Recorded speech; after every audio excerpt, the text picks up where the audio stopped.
Hello, I'm Dr. Laura Murillo, President and CEO of the Houston Hispanic Chamber of Commerce. We're proud to be partnering with CBS KHOU 11 to broadcast this and many other interviews that we've done for the last 15 years, which also run on Odyssey Radio as well on 6 of the top radio stations in the city with a combined audience reach of over 3 million.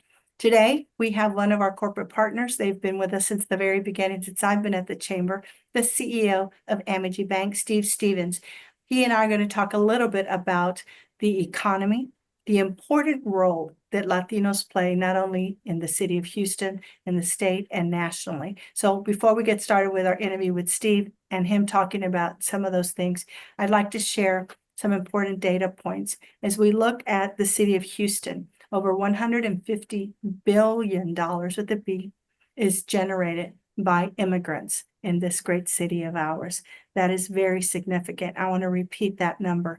$150 billion is toward our GDP by Hispanic immigrants in this city. Additionally, in Texas, immigrants make up over 47, almost 50% of all the building services workforce. Also, in the food processing service sector, construction, etc., on and on. I also would like to point out that Hispanic women are growing businesses 3 times more than any other sector in the country. For us at the Houston Hispanic Chamber of Commerce, we are proud to support and always look for identifying a strong workforce, business, and the economy. And so we are happy to have Steve Stevens here again from Amegy Bank, the CEO, who's been very vocal about the need to maintain a workforce and a vibrant economy. Steve, thanks for joining us. Lana, it's a pleasure to join you, and thanks for your advocacy and your engagement in the business community. I saw that this morning at the breakfast, at the nationalization breakfast. So really appreciate all that you do for the community. Thank you, Steve. So you're CEO. You're involved with the Greater Houston Partnership. You've led many of their committees, et cetera. You talk to a lot of CEOs, probably like us. Their number one concern is making sure that they have a workforce. So tell us a little bit about what you're seeing and what your colleagues who are CEOs are also seeing in the city. Well, 2 perspectives. One, my history with the bank, almost 35 years, and we've helped a lot of entrepreneurial clients in their business creation. And that's really is where I really have developed my appreciation for the immigrant workforce, high degree of Hispanic, because every one of these business owners, they grow through a great workforce. And many of them themselves are of an immigrant mindset. I would say over a third of our clients over the last 35 years are really have an immigrant mindset. And the business creation and value that comes out of that is really what makes this city run. And then flip over, that's predominantly privately owned companies.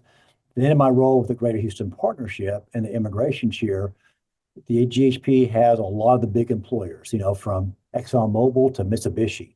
And almost to an employer, they'll talk about how critical it is for Houston to have the appropriate workforce development.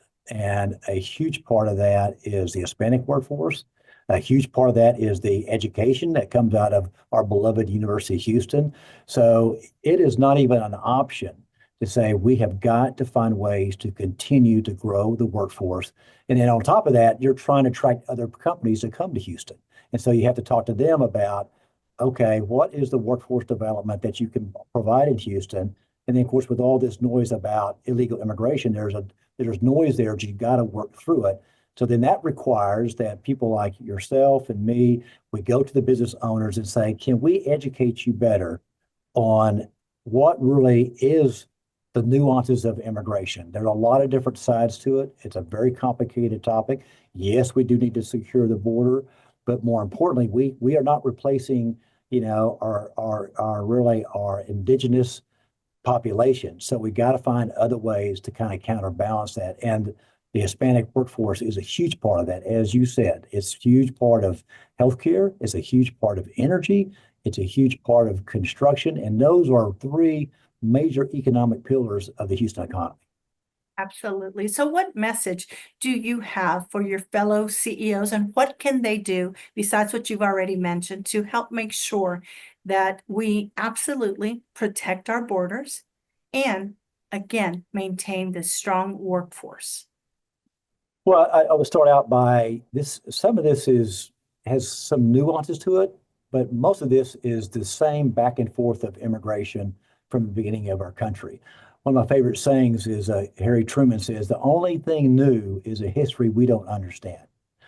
We've been here before, and we go too far left, we go too far right, and we've got to work through the complexities of immigration. And you and I and others have got to educate as much of the business community about what really is the key elements of immigration reform. And it starts with the secure border. And I think we all have to acknowledge that, but then there's so much more to it. And then through the Greater Houston Partnership, the Hispanic Chamber, the American Immigrant Council, TAB, to go to our legislators with our business leaders and say, you've got to understand the full picture as it relates to immigration.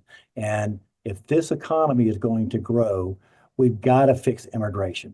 We need 2.2 people per family to sustain our population. We're at 1.6. We're already a contracting population in the US. So the math is the math. And that's why I'm saying you could just put the emotion to the side and go through the math. But a lot of people don't want to understand. I've had business owners on one hand say, I am so short of a good workforce. I don't know if I can expand my business. In the same breath, they'll say, send all the illegals back, close the border. So they're even confused. And so we've got to try to find a way to educate them and show the examples of what the real story is as it relates to immigration. For example, I can't mention the name, one of the largest home builders in the city, they're a client of ours, met with them on Tuesday. And toward the end, I said, what percent of your workforce, residential construction, is dependent upon Hispanic workforce, many of which are illegal? 85%. So 85% of the residential construction workforce is really Hispanic workforce, some legal, some not. We're short on houses. Affordability is a huge crisis, home affordability. So again, the economics can bring you back to what we're hearing, what we're reading in the last week or so is really not sustainable. And this is an economic imperative. And we are working diligently with you, other CEOs at the local, state, and national levels.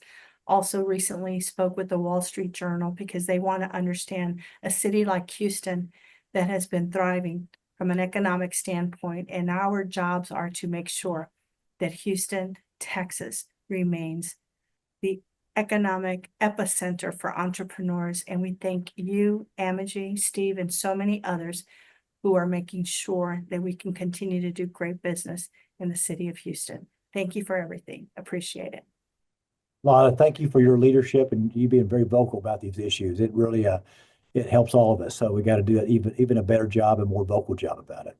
Thank you. Thank you. Bye-bye.